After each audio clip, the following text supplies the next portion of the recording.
Di ba? Kung hindi tayo nag-counterflow, wala pa tayo dito. Kaya yung mga motor dito mag-counterflow na rin. Kaya ganyan, ganyan, diretso, diretso. Counterflow kayo. Yan. Kaya diretso, traffic, diretso. Oh, buong puta. Woo! Kaya mga traffic talaga yan, oh. Oh, hindi ka magka-counterflow dyan. Ano, susunod ka lang dyan? Ha? Kaya nakakatulong din minsan yung pagiging kamote. Malaking tulong talaga yung nagiging kamote ka. Kasi syempre, iiwas ka sa traffic eh. Diba? Ay magagawa kundi magkamote. Haba niya na yun. Oh, di ba? Tangin lang, hanggang saan kaya yan? Problema yung ganti nito, malamang may traffic din doon sa kabila. Pagbaba doon, may cemetery pa rito eh. Alam ko may cemetery pa rito. Oh, may isa pa cemetery rito, yung malapit sa ano, sa Fatima. Eh pero dapat traffic na yan dito. Malapit na tayo sa Fatima eh, nasa ano na tayo oh. Cloud9 na, okay? Pero walang traffic oh. May isang cemetery pa dyan. Malaki cemetery din yan. Kapite.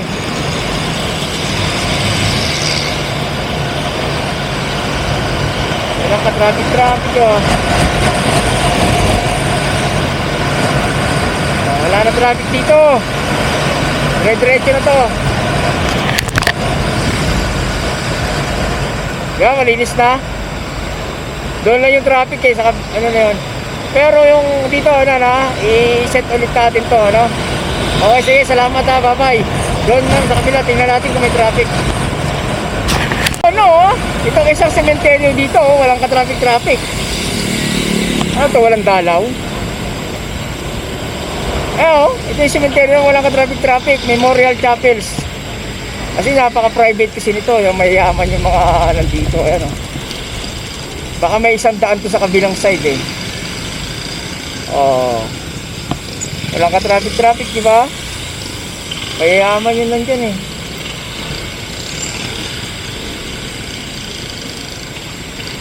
Walang traffic. Ganda dyan, no? Pasyal ka dyan, dyan ka mag-date. Dito lang walang traffic na sementeryo. Yung kabila, puro traffic. Grabe.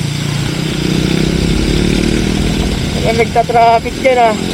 Kasi lahat ng sasakyan dyan nakapasok sa loob. Ang lawak ng parking sa loob. Ang lawak ng sementeryo na yan. Pang mayaman yung sementeryo. Pero ito yata oh. Ito mga nakaparada rito. Malamang doon niya sa loob. Mga naglakad na lang. Dahil nakaparada oh. Dito na sa dulo. Doon niya sa loob. So, pero walang traffic, di ba? Malinis, walang traffic. Alright, let's go.